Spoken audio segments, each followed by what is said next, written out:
Cultura y debate, un podcast del debatedehoy.es.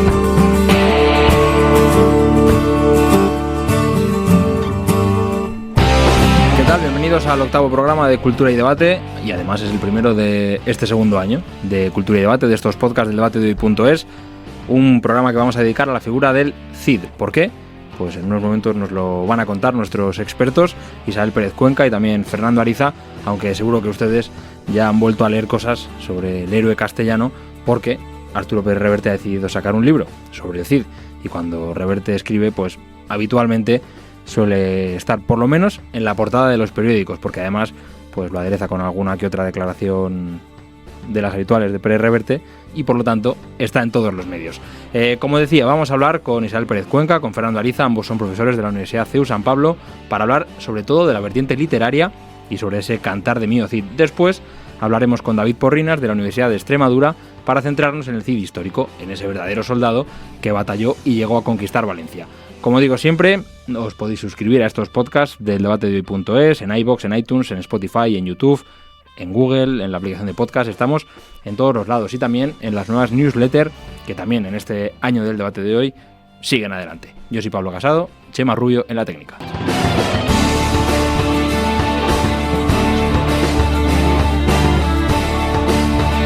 Pues paso a presentar a Fernando Ariza, que tenemos que hablar después de una cosita interesante. Por supuesto. Tú y yo, porque tantas veces has venido ya a los podcasts que te vamos a dar uno para ti. Ah, mira qué bien. Muchísimas gracias, Pablo. Para que nos dejes un poco de espacio en cultura y debate, te vamos a dar uno para ti solo. Va en serio. Y a Isabel Pérez Cuenca, profesora de medieval, de siglo de oro, mi profesora. Yo creo que así lo resumo, con quien tuve la suerte de hacer el trabajo hasta final de carrera. Así que es una alegría que estés aquí. Bienvenida. Bueno, la alegría es para mí, sobre todo ver a mis alumnos cómo se han hecho mayores y cómo son todos unos expertos ahora. Porque Pablo, que está aquí en la radio, sabe mucho, mucho de literatura. Bueno, es mi profesora y lo dice con la voz de una profesora. Vamos a hablar del Cid.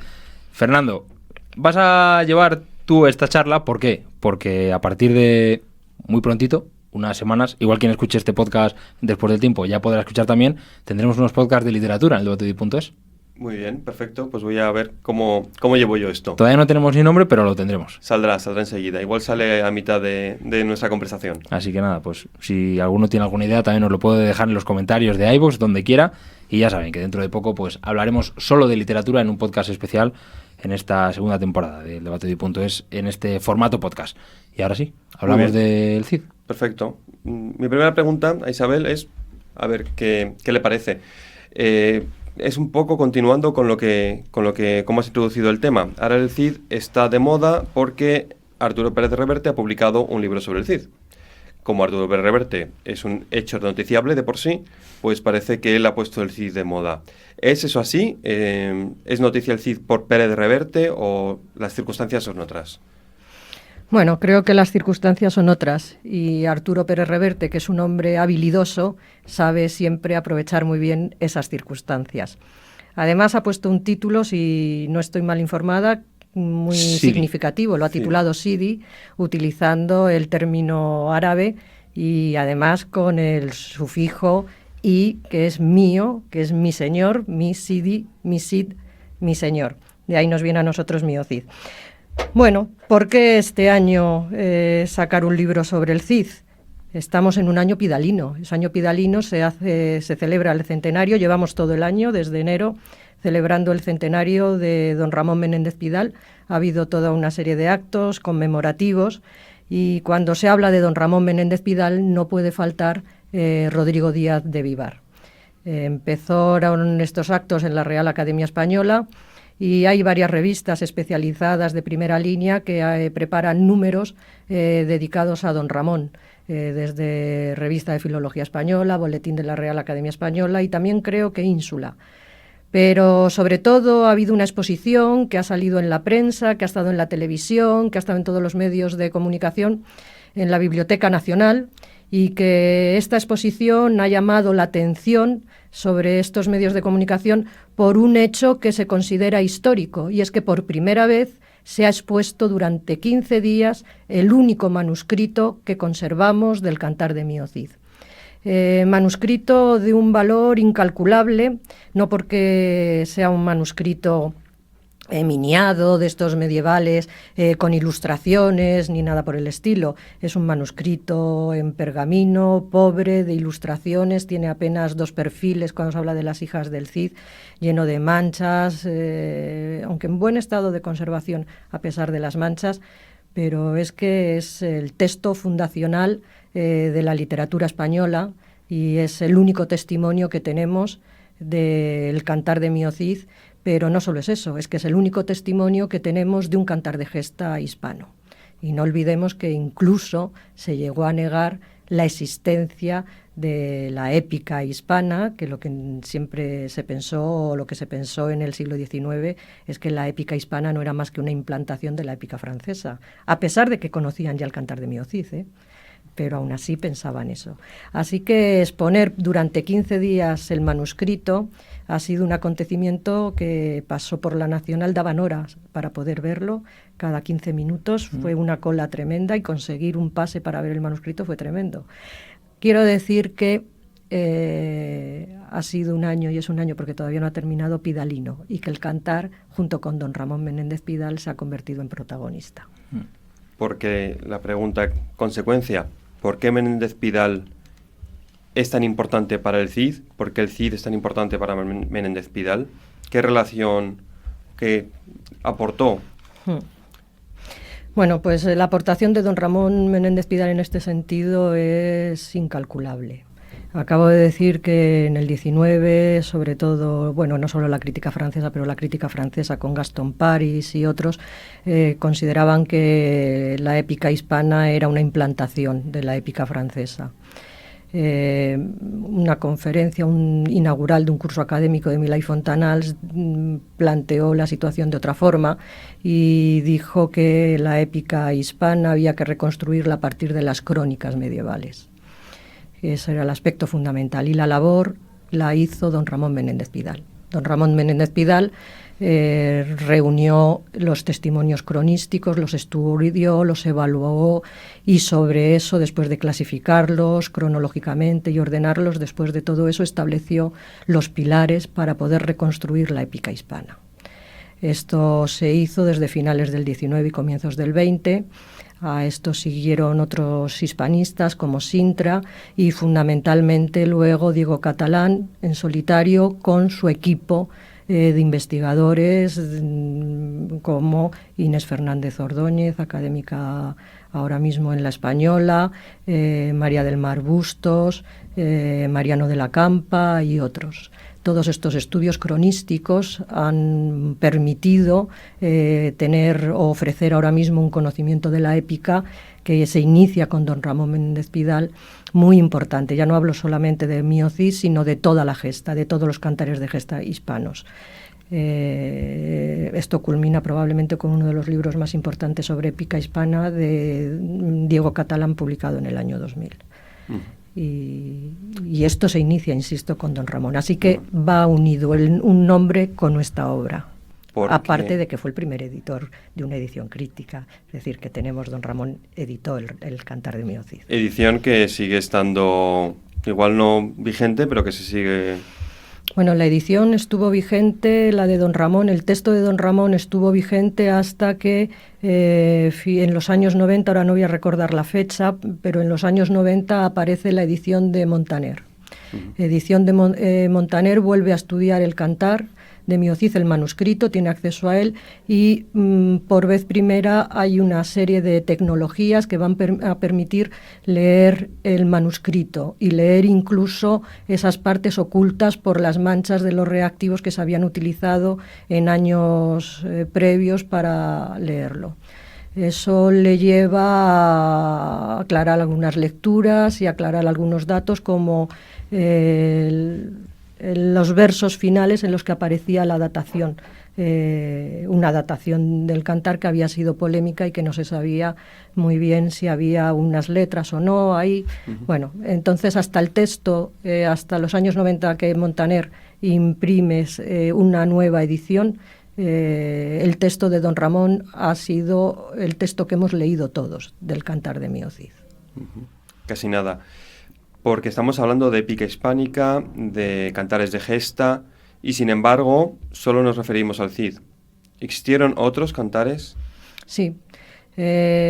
Nosotros no tenemos testimonios, no tenemos los cantares de gesta.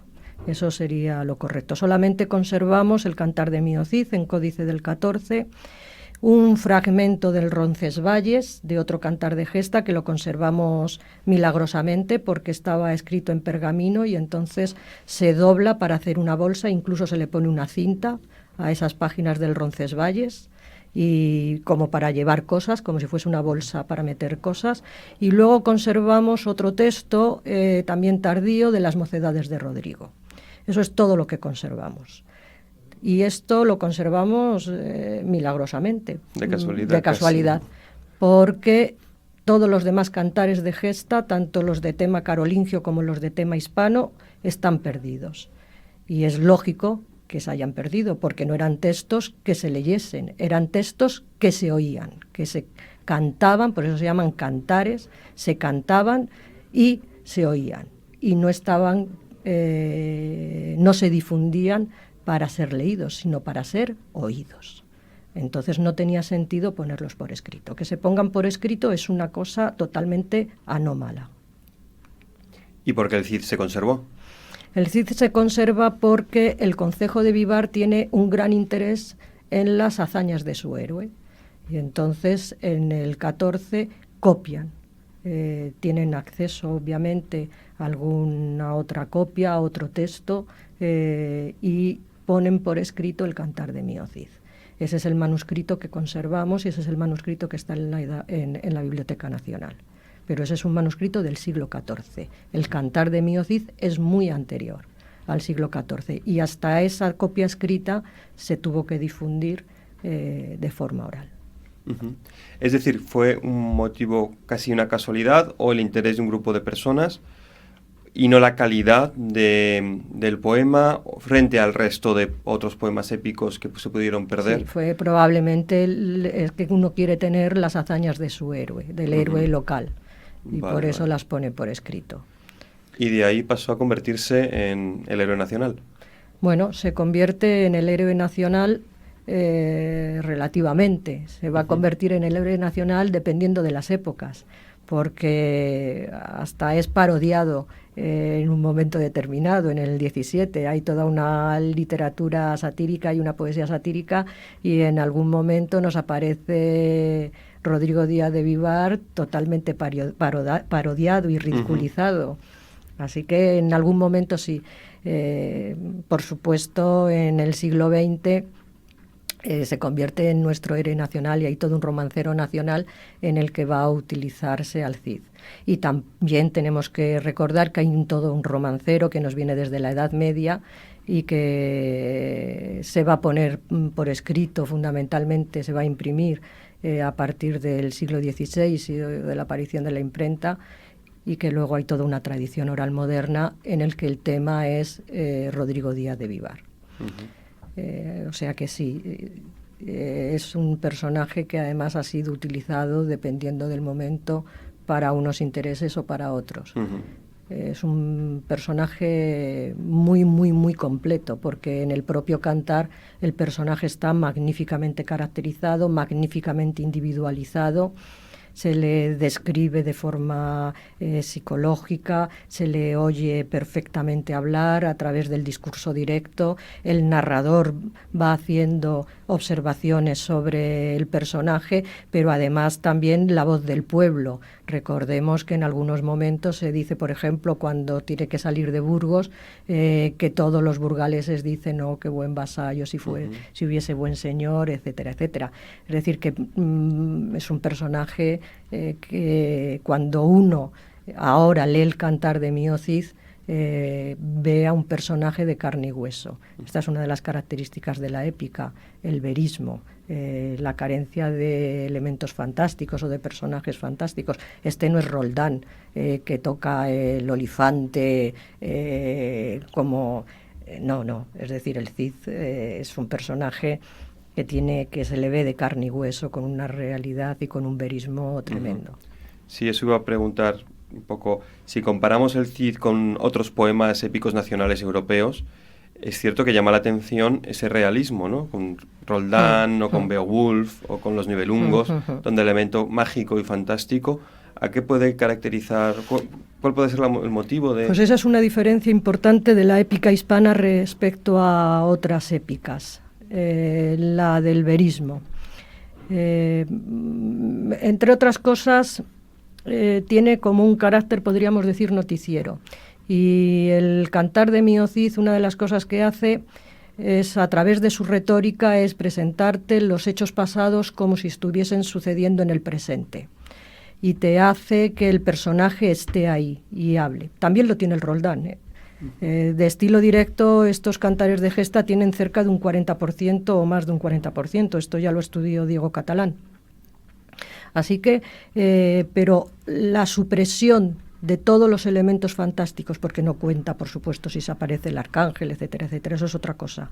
Pero no tenemos ni espadas mágicas que hayan sido forjadas de forma mágica, ni siquiera tenemos espadas que lleven reliquias, ni nada por el estilo.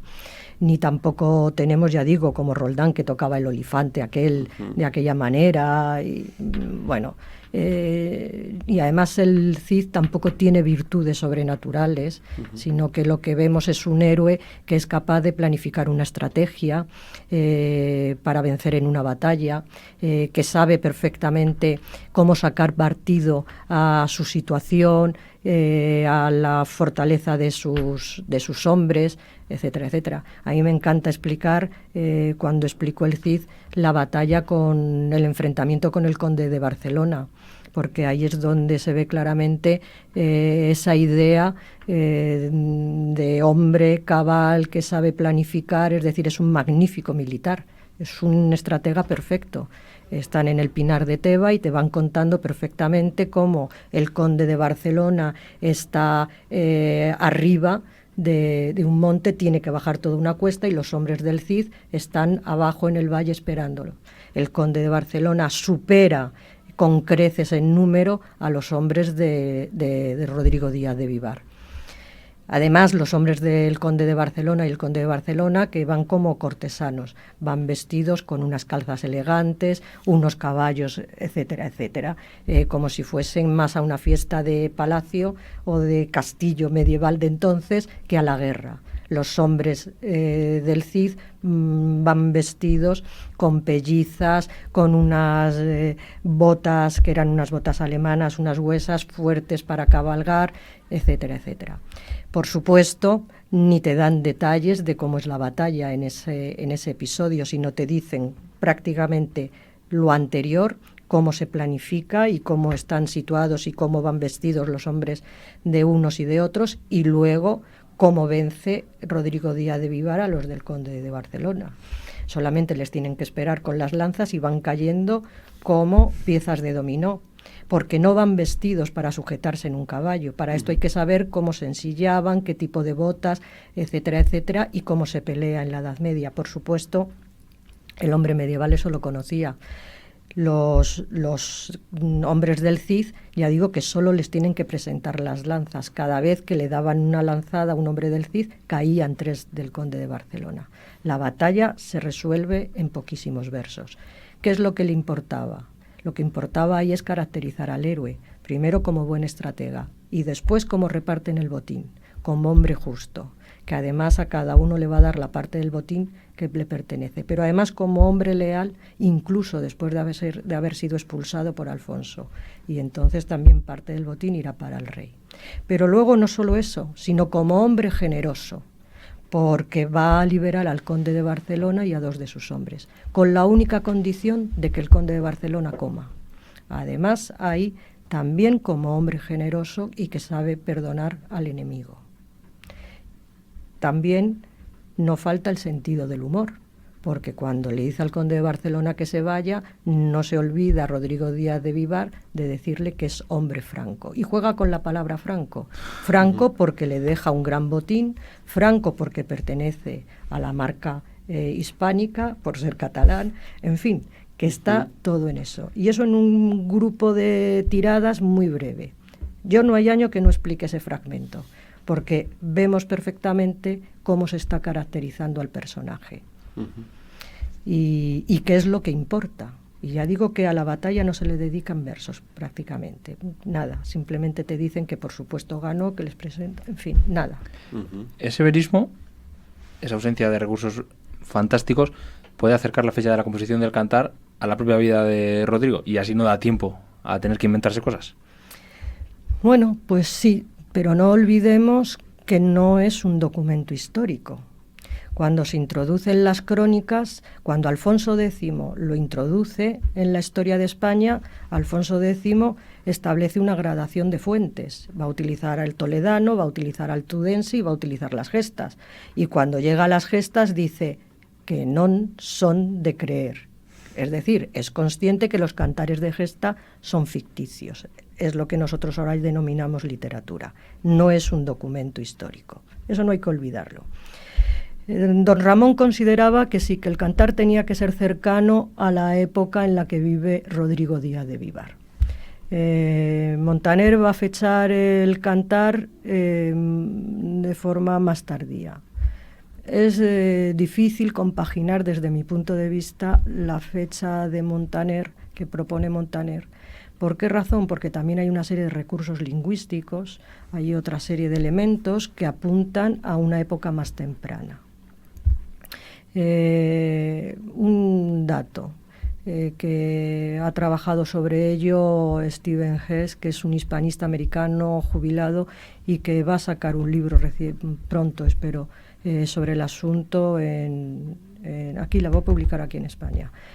Una de las cosas que ha observado Stephen Hess es que en el 13, por ejemplo, en el libro de Alexandre hay muchísimos galicismos. Ya han entrado los galicismos y están en la lengua romance. Hay préstamos franceses, ¿no? En el Cid apenas hay galicismos. Si fuese la fecha que dice Montaner, tendría que haber entrado ya esos galicismos en el cantar. Y en el cantar hay muy pocos galicismos. Esto es otro ejemplo. Aparte de que hay una serie de datos que efectivamente coinciden con los hechos históricos. Y luego a veces, no sé, ¿qué sentido tiene en el siglo XIII escribir las gestas de Rodrigo Díaz de Vivar cuando el personaje es tan anterior? ¿Cómo se van a recordar? ¿Quién recuerda? ¿Por qué? Esto es un cantar que tiene que generarse, que tiene que haberse creado, que tiene que haberse escrito en tiempos muy cercanos al periodo en el que vive Rodrigo Díaz de Vivar, a los años de la muerte, porque una de las cosas que se pretende es evidentemente inmortalizar al héroe. Y no olvidemos que hay toda una... están las mocedades de Rodrigo, esta historia Rodericki, que es también otra historia latina, es decir, fue un personaje realmente importante. Y hay muchos testimonios de ellos en la literatura. Y luego, después de todos los textos épicos, lo que decía, todos los romances que van a derivar y que van a ser de tema cidiano, que son romances antiguos. No me refiero a los romances nuevos que pueden escribirse de tema que el Cid también aparezca en el siglo a partir del XVI. No me refiero a los anteriores. Bueno, no sé, es una polémica, no está cerrada. Ahí están los medievalistas que tendrán que ocuparse de ello. Luego hablamos con David Porrinas para saber más del Cid histórico, del Cid que realmente batalló. Pues ya para terminar, se me ocurre una pregunta. Bueno, más que una pregunta es, me ha parecido apasionante, ¿no? Esta revisión del texto de un poema que igual lo tenemos demasiado asociado al colegio, demasiado asociado a la universidad. ¿Merece la pena leer de nuevo el Cid o leerlo por primera vez? Es muy difícil teniendo en cuenta si nos podrías decir algunos consejos para... Sí, leerlo es algo anómalo. Que eso es lo primero que tenemos que tener en cuenta. El Cid tiene toda una retórica que no es para ser leído, es para ser oído. Eso en primer lugar. Entonces, para un lector que no esté acostumbrado a los textos medievales, el Cid le puede resultar inicialmente algo difícil. Yo siempre a mis alumnos les aconsejo que cuando tengan dificultades para entenderlo, que lo lean en alto, porque parece que no, pero al oírlo se entiende bastante mejor. Antoni Rosell, de todas formas, que es un romanista, tiene una grabación del Cid cantado, que está bastante bien y que también lo podrían oír, por lo menos como muestra para pensar cómo pudo ser, o algo parecido a cómo pudo ser el cantar de Mio Cid. Pero ¿por qué les aconsejo leer el Cid? Les aconsejo leer el Cid porque es una lectura apasionante. Esto es como una obra de aventuras, es una narración de aventuras, en las que pasan muchísimas cosas, en las que hay batallas, etcétera, etcétera. Está muy de moda ahora mismo un montón de series y de libros y de cómics basados en la Edad Media. Entonces preferimos ver cosas como Juego de Tronos, por ejemplo, o leer novelas como la de Pérez Reverte, probablemente, que irnos al Cantar. Pero les puedo asegurar que el Cantar no defrauda, porque todas estas obras que se están escribiendo, o series, o en distintos formatos que se están haciendo ambientadas en la Edad Media, tienen que creerme, han ido a los textos medievales para poder reconstruir ese ambiente. Entonces, ¿por qué conformarnos con textos que lo que hacen es remedar el mundo medieval, cuando lo que tenemos son los textos medievales que no los remedan, sino que nos los cuentan, tal como entonces se vivieron o se sintieron y se contextualizaron? Las lecturas de los textos medievales son apasionantes. Yo aconsejo la lectura del Cantar de Mio Cid, pero aconsejo también, por ejemplo, el Alexandre o el Apolonio. O también conservamos un poema clerical del Fernán González, también apasionante, con la formación de Castilla. Los que me estén oyendo tienen que creerme, son lecturas realmente apasionantes. Mis alumnos, cuando entran en la Edad Media, estoy segura que los textos no les defraudan, sino que cuando terminan el curso están encantados con los textos que han leído. Una fricada. El año pasado encontré por fin la espada del Cid en un museo de Burgos. Porque, oye, es verdad, porque se pensaba que estaba en el Alcázar, pensaba que estaba en el Alcázar. Bueno, pues en el museo, pues no sé si es histórico de la ciudad de Burgos, en una vitrina está la tizona. Sí, la que dicen que es la tizona. Pero un tiempo estuvo en el Museo del Ejército, aquí en Madrid, que luego el Museo del Ejército se trasladó. Así que pues me recorrí algunos museos, que nunca está de más, pero al final la encontré en Burgos y me hizo mucha ilusión. Así que leer los textos medievales, al final acabas medio friki. Así que, pero bien. Fernando, ¿algo más? Por mi parte no sabría decir nada más ni mejor de lo que ha dicho la profesora Pérez Cuenca, así que encantado, he disfrutado muchísimo. Muchísimas gracias por compartir los conocimientos y tan bien dichos. Muchísimas gracias a vosotros, porque sobre todo me dais la oportunidad de hablar de algo que me apasiona, que es la literatura, y además de la literatura medieval, que hay que reivindicarla y hay que volver a ella, y animar a todo el mundo a que vuelva a estos textos. Pues ya te ha salido una colaboradora, Fernando. Perfecto. Porque firmamos contrato, ¿no? Sí, Podcast de literatura a partir de cuando quieras. Perfecto. Pronto empezaremos. Pues ya saben, tendremos podcast de cultura, tendremos podcast de historia con Carlos Gregorio y tendremos podcast de literatura con Fernando Ariza. Maravilloso. Fantástico. Isabel, contamos contigo. Muchísimas gracias, de verdad, por haber estado con nosotros. Nada, no tenéis nada que agradecer. Me ha sido un placer. Y ahora, como decía, vamos a seguir con David Porrinas para conocer un poco más a Rodrigo Díaz, no el de la literatura, sino el de la realidad. Síguenos en redes sociales y eldebatedehoy.es.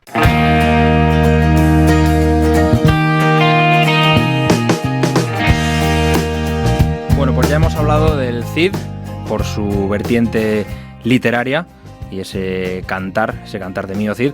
Y ahora lo que vamos a hacer es hablar del Cid histórico, es decir, de ese personaje real, de ese soldado castellano que llegó a conquistar la ciudad de Valencia. ¿Con quién lo vamos a hacer? Pues lo vamos a hacer con David Porrinas, que es profesor de la Universidad de Extremadura, es autor de multitud de trabajos sobre ese Cid histórico. Algunos se van a publicar próximamente, lo comentaremos, y además participará en las jornadas que prepara el Instituto de Estudios Históricos de la Universidad CEU San Pablo entre los días 22 y 24 de octubre aquí en Madrid, y que abordará la Reconquista, y pondrá la Reconquista a debate, y lo hará desde muchos frentes: la Reconquista como Guerra Santa, la Reconquista en las crónicas, la Reconquista a nivel militar, y también habrá una charla, en este caso de nuestro protagonista David Porrinas, sobre el Cid y la Reconquista. David, bienvenido y gracias por estar en Cultura y Debate. Hola, buenos días. Muchas gracias a ustedes por la invitación.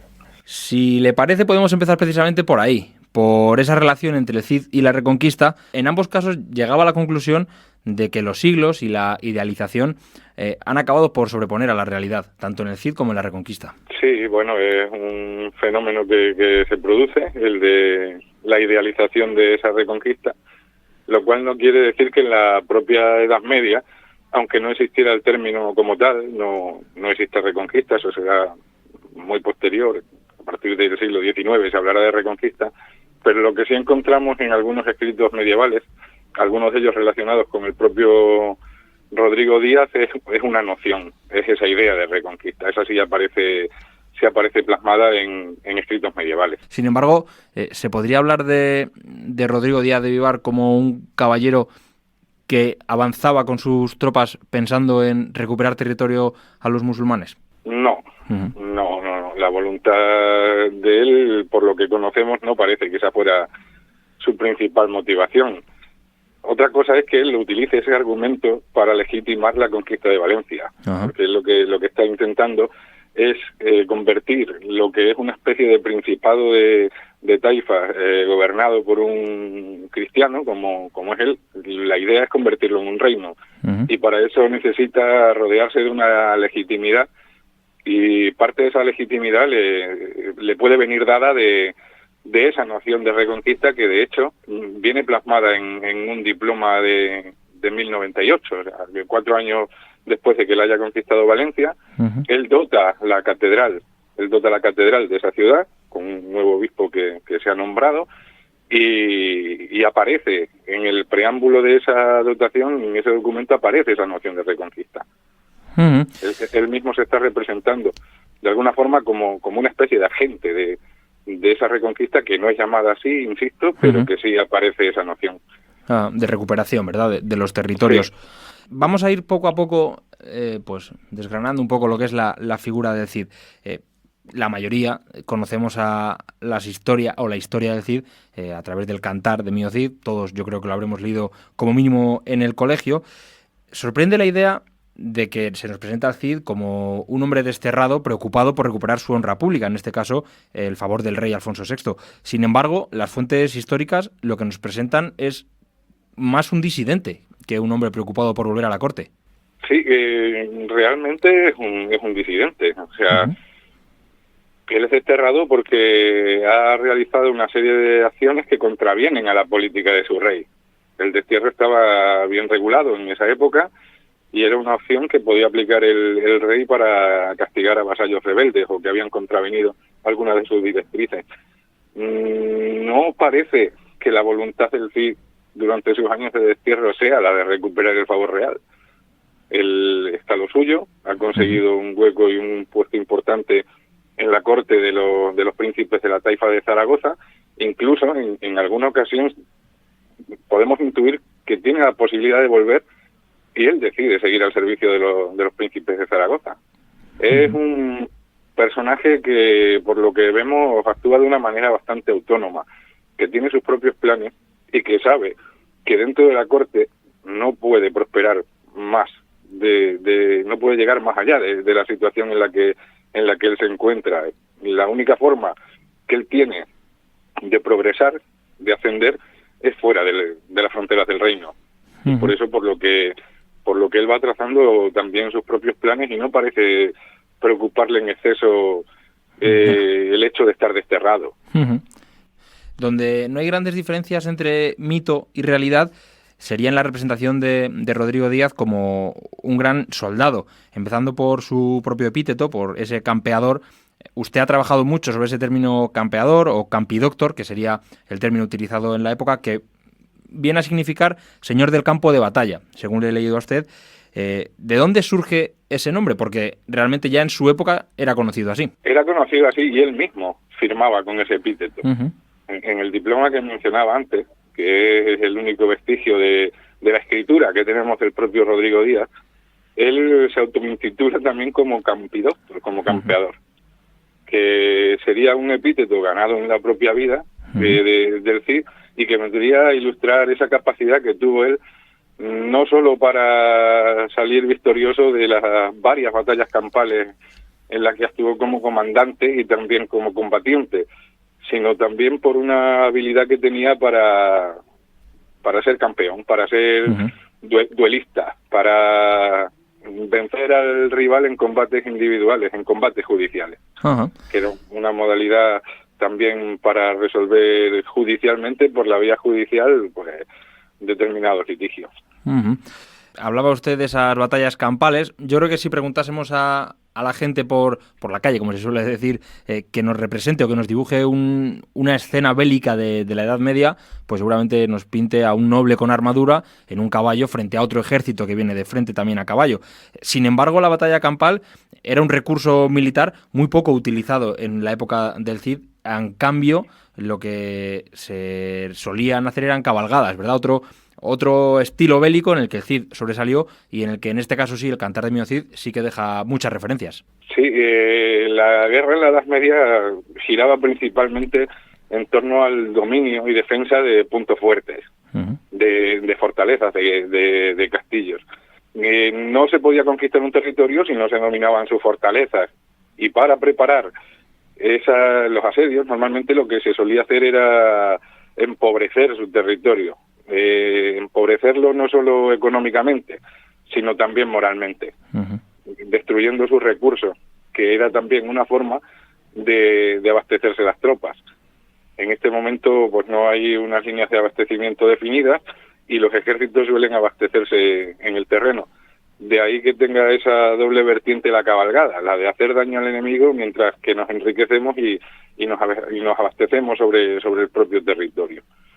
Y la batalla es un recurso que siempre, o en la mayoría de los casos, intentaba eludirse, intentaba evitarse, porque era jugarse toda una partida en una sola jugada, y podía salir cara o podía salir cruz. El Cid es un caso anómalo en ese sentido, no solo porque en ocasiones no evite la batalla, sino porque hay veces que la busca, incluso.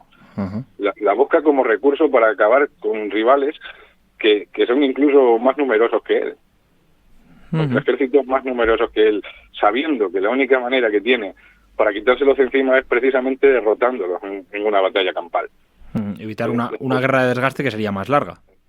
Sí, o evitar en algún caso un asedio. Cuando él ya ha conquistado Valencia, es asediado por un gran ejército almorávide y sabe que si él no acaba con ese ejército a través de una batalla, ese asedio va a perdurar, y no sabe si va a estar en condiciones de soportar ese asedio, porque tiene la ciudad conquistada relativamente hace poco tiempo, hay que mejorar defensas que él mismo ha destruido, hay que asegurar el abastecimiento para soportar un asedio largo, en fin, que entiende que la única manera de terminar con esa situación es precisamente planificando una batalla campal.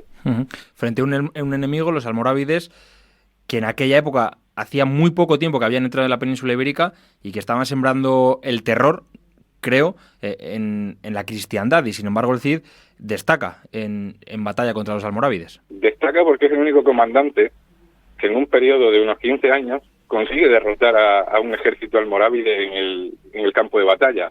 No solo una, sino en un par de ocasiones. El Cid consigue derrotar a los almorávides en 2 batallas campales, mientras que, por ejemplo, otras huestes, entre ellas huestes del propio emperador, del propio Alfonso VI, estaban siendo derrotadas por esos almorávides. En una de esas batallas muere incluso el único hijo heredero de Rodrigo Díaz, que se llamaba Diego, en la batalla de Consuegra del 1097. En otra de ellas, que será posterior a la muerte del Cid, en Uclés, en 1108, muere el único heredero varón del emperador Alfonso VI.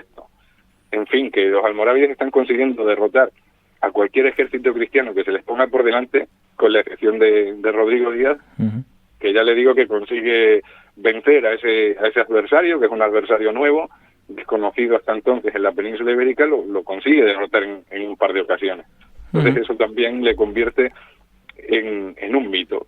Es una de las razones por las que ese Rodrigo el Campeador se acaba convirtiendo en un mito. Un mito de tal calibre que incluso en uno de esas teorías que se exponen sobre el origen del cantar está la posibilidad de que se pasase por escrito, porque recordemos que el cantar primero se transmite a través de los juglares, es tradición oral. Cuando se pasa por escrito pudo ser para animar o para motivar a las tropas que iban a una batalla tan decisiva o tan histórica como la de las Navas de Tolosa. Sí, es una posibilidad que cabe. El cantar es posible que empezara a transmitirse de manera oral, pues muy poco tiempo después de la muerte de Cid. Siempre de manera oral.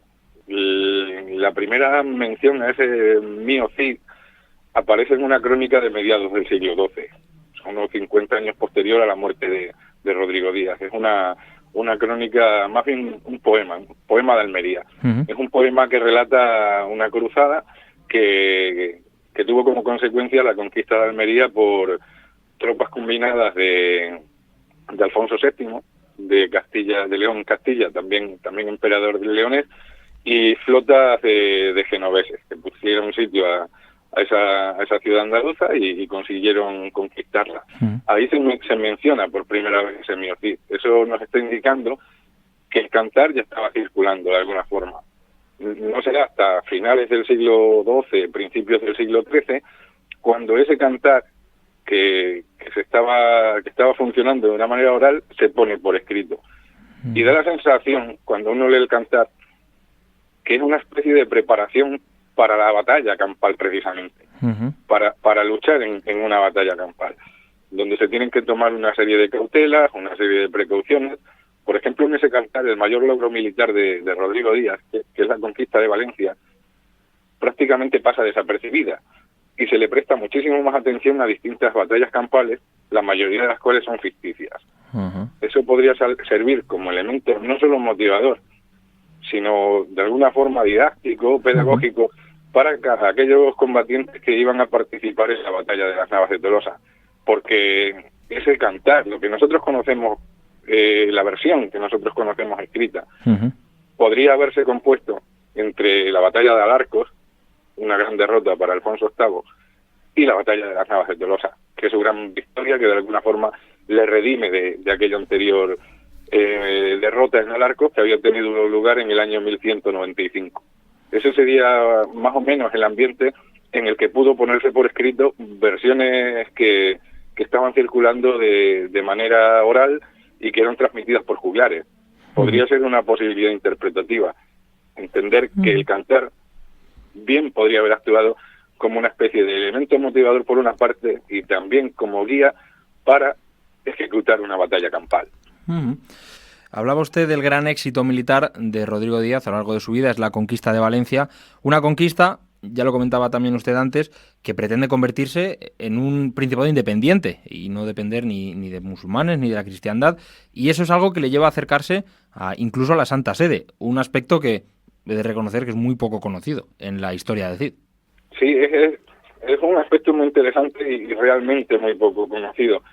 Algo hemos trabajado el tema, el tristemente fallecido Simon Barton, un historiador inglés que también trabajó sobre la aristocracia del siglo XII, pero también con aspectos relacionados con el Cid, y en un estudio de mi autoría pues proponía esa posibilidad, porque además me encaja bastante, no solo con ciertos comportamientos, ciertas medidas que está tomando Rodrigo Díaz para ese acercamiento con la Santa Sede, sino que encaja con un modelo de vasallaje al papado que han ejercido otros señoríos o otros reinos de reciente creación para legitimarse precisamente.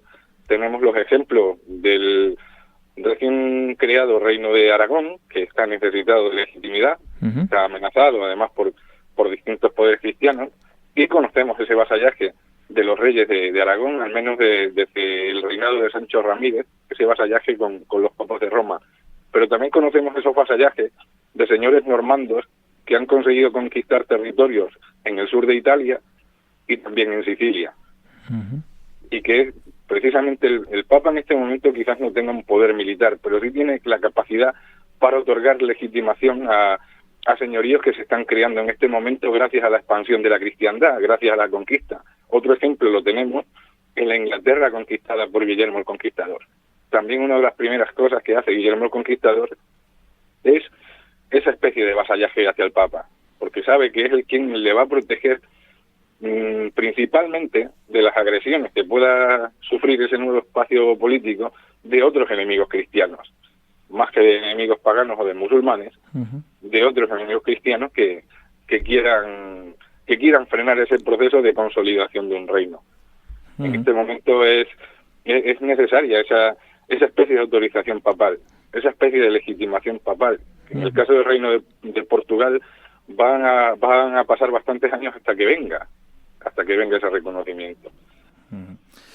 El Cid, por lo tanto, consigue tomar Valencia, es señor de Valencia, pero llega la muerte a Rodrigo Díaz, muerte natural, y como ocurre con otros conquistadores, sus dominios no sobreviven mucho, a pesar de esos intentos por legitimar un nuevo territorio. Se juntan varias circunstancias. Posiblemente la peor desgracia que pudo sucederle a Rodrigo Díaz fue precisamente la muerte de su único heredero varón, que hubiera sido el puntal necesario para constituir una dinastía. Estamos en unos momentos, finales del siglo XI, principios del siglo XII, el que es muy extraño, muy raro ver a una mujer como gobernante, y mucho menos como reina. Es un mundo masculino. Una de las atribuciones principales de los reyes medievales de este momento es la conducción de huestes, es el ser comandante de sus ejércitos. Y las mujeres entendían que no estaban capacitadas para eso. De hecho, no podían ser caballeros. Y se supone que el líder tendría que ser y actuar como el primer caballero. Ese era un motivo que hacía que las mujeres tuvieran muy difícil el hecho de convertirse en reinas y fundar dinastías en base a territorios recién conquistados. Y tenemos experiencias traumáticas a lo largo del siglo XII que lo demuestran. Una de ellas es en el caso de León Castilla, cuando muere Alfonso VI, solo le ha quedado como heredera a su hija Urraca y su ascenso al trono motiva una guerra civil de las más cruentas que ha sufrido España. Otro caso lo tenemos en la Inglaterra anglo-normanda, donde el reinado de la reina Matilde también supone el inicio de una cruenta guerra civil. Entonces, bueno, pues, ¿qué hacer para poder conservar ese señorío? Pues Jimena lo intenta y parece que la dirección que ella sigue para al menos intentar conservar ese espacio conquistado por su marido es continuar con ese acercamiento al Papa. Lo demuestra en otro diploma que ella misma emite ya muerto su marido, y también con los casamientos de sus hijas. Procura siempre buscar matrimonios de líderes políticos que estén en condiciones, si no de defender en esos momentos el señorío de Valencia, sí al menos en el futuro poder reconquistarlo bajo el nombre de Rodrigo Díaz, y de alguna forma vincular a las hijas con ese espacio conquistado por su padre. Es por eso que vendrían los casamientos con un infante de Navarra, Pamplona en estos momentos, y también con un personaje que acabaría convirtiéndose en conde de Barcelona, pues uno de los condes de Barcelona más importantes del momento también. Siempre mirando hacia futuro, siempre viendo que es posible que todo se pierda, pero que algún día se puede recuperar, y que es la sangre de las hijas quien va a gobernar ese señorío que había conquistado el padre. Por lo tanto, ese mito del Cid muerto a caballo ganando una batalla forma parte de ese mito que es el Cid, y que además aprovecho que supongo que se comentará en el libro que publica usted en Despertaferro, si no me equivoco, para diciembre de 2019, el Cid, historia y mito de un señor de la guerra. Lo de la batalla después de muerto es algo llamativo y curioso, porque es algo que no aparece hasta el siglo XIII en las leyendas de Cardeña, que pues son leyendas surgidas en el monasterio de Cardeña, que quiere convertir al Cid en una especie de héroe santo, también un poco para traer el peregrinaje, ¿no? que es algo muy típico de la época, de la Edad Media, de la época. ¿Puede tener alguna base real histórica ese mito? Bueno, pues por poder podría tenerla.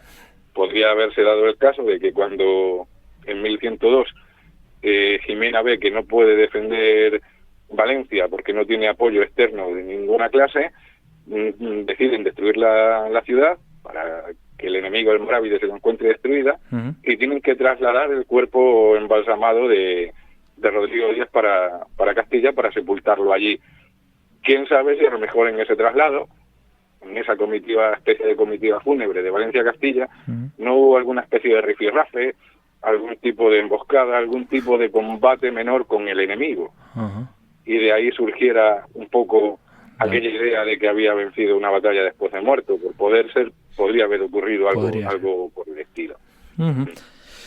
Muy bien, pues lo vamos a dejar con el Cid fallecido y camino a San Pedro de Cardeña, que tanta importancia tuvo después para la difusión de la historia, ¿no? Y de la leyenda de Rodrigo Díaz. David Porrinas, muchísimas gracias, y como decíamos al principio, a final de octubre, el día 23 de octubre, aunque las jornadas empiezan el 22, podremos conocer mucho más sobre la relación entre el Cid y la Reconquista en esas jornadas que organiza el Instituto CEU de Estudios Históricos, también la Fundación Villa Cisneros en Madrid, con ese gran debate sobre el concepto de la Reconquista que, como digo, podrán escuchar en el CEU en el mes de octubre. David, muchísimas gracias por haber estado en Cultura y Debate.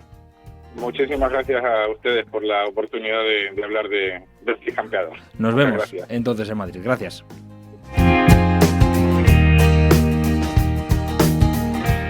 Y con David Porrinas, profesor de la Universidad de Extremadura, lo dejamos. Ya saben que pueden suscribirse a Cultura y Debate y a todos los podcasts del debate de hoy en iVoox, en iTunes, en Spotify, en YouTube. También estamos en esa newsletter del debatedehoy.es. Y les recuerdo la noticia que dábamos hace un rato con nuestro compañero Fernando Ariza. Tendremos un nuevo podcast, tenemos este de cultura, tenemos el de historia, tendremos uno de literatura en el que también les esperamos. Gracias.